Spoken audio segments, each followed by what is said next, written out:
Only 88. Of course, broke the world record for a final, PDC final, 109.5 in the match play at Blackpool. And as I see it, trying to do 22 180s in a 13-setter against Barney. Always trying to set new standards, John. I think it's an interesting point about that, Sid, and I think you'll find even with Phil Taylor, his highest averages will often come when he's being pushed, and he's only human when all's said and done. 60. He may well win this with some comfort. I hope Steve Grubb gives him the sort of game that I suggested when I was with Dave Lanning that he might. By no means put fear into Phil Taylor, but let him know he's around. He can throw darts, why not prove it now? But when Taylor's pushed, that's when sometimes that average goes up and up and up. But the thing is with Taylor, he does try to put the frighteners on everybody. Oh, just absolutely. not the opponent at the time, but everybody else. 100. Sort of like torpedoes in the water or barracuda hungry. Never lost the hunger, Taylor. That's the secret to his success. There you have it, the eye, the arm, the dart, and the target neatly struck to leave himself, admittedly on a bogey, but well ahead in this leg.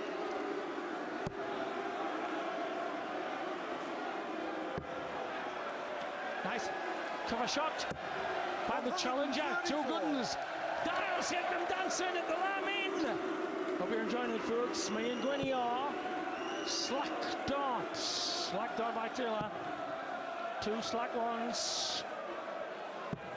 85. Good cover. She'll be at the double first then. There you're loving it. Well, they'll be shouting for Steve in the Lamb, of course, as they're shouting here for Taylor in the main. 85. But this man... 80. Well, that's a wishful scoreline. Double 10 for 2 zip. Game shot on the second leg. Averaging cool 97 the power. Fancy his end average between 99 and 103. Yeah, that a 14 darter, and the 14 darter is an average of 107. So he's upped his ante now to 97, as you say, Sid. Expect more. 100. Well, we remember his trials and tribulations, Taylor, as we see the darting holds here. Many supporting Taylor. We do know the standards he sets himself.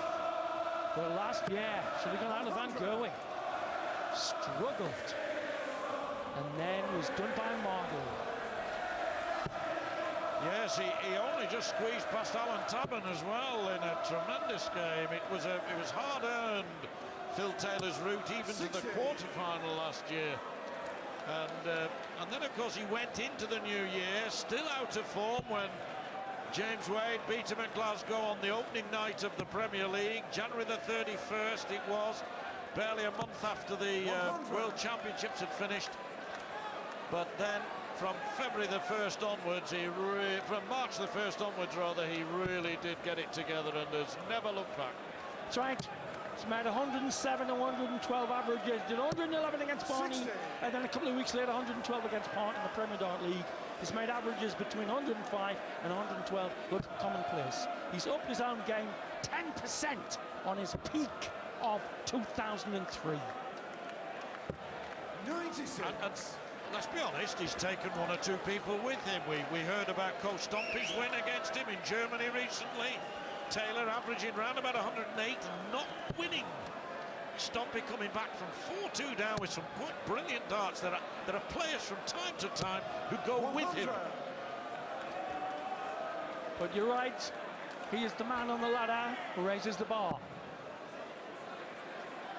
Probably stay to the right of the darts, these much shorter darts than he was using 12 months ago. 135. Oh, beautiful use of the third dart, Johnny. Yeah, tremendous. Lovely to watch. That's a nice first dart. You fancy he'll get one in the treble here. Put that in between now, Sunshine. Well, 60. those are the ones that are going to be going in, Sid. to be honest, as Taylor looks to win this first set. 52 left, 32 left, 2-0 at the moment. 38. On the wire.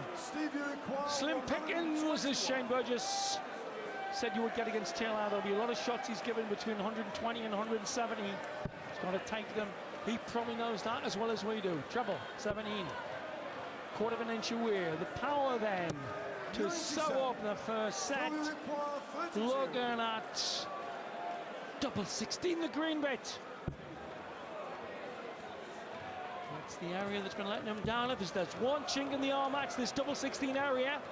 Green bit. Game shot on the first set. Oh, me and my Geordie Smalltalk. The power shows weakness. That's been his weakness if there is one in the armor. But he takes the first set. The tip rose against natural gravity.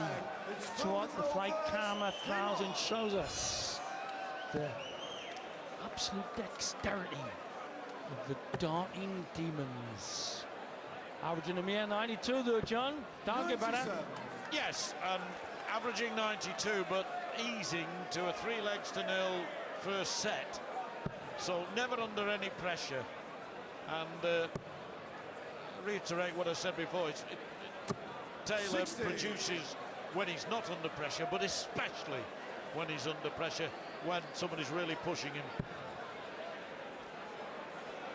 As I said the other night in our special documentary about it, he said that the 9th dart would come under pressure, and our good pal Chris Mason was here tonight, was the man of pressure limit with Blackpool in the 5 legs, in which the last one to try and go into a break 3-2 up cut the 9th darter. Yeah. Proving your point exactly.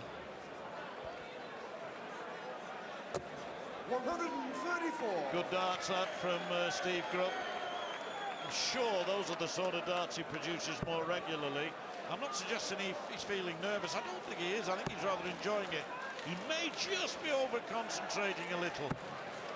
People back home in his pub will know whether he generally sometimes throws a little bit quicker or with a little bit more, with a little less deliberation. Now that dance is a spectator sport. Watching the backs of two players. Again, in the pub, you sometimes had to ask, was the dart in? Now, in the world's top spectator sports, should have used the live better there, Philip. 81. Oh, sloppy visit. Almost reached the World Finals 2 years ago, this man, in the playoffs. Was actually knocked out in a playoff ultimate game decider by Wayne Atwood, who's most known to us, the Welshman, who's done well in the past in PDC televised tournaments. No doubt watching this. Here we go. Treble 16. Oh, what a way to go! Tops for an exhibition shoot. Oh, what's going on in that mind, John? Yes, interesting. 72 by a double 16 double top. And with Steve Grubb back on a non-finish, 64. Some would argue Phil Taylor's entitled to do that. Some would say, well, he's showboating. He's got it. Whatever way you want to put it.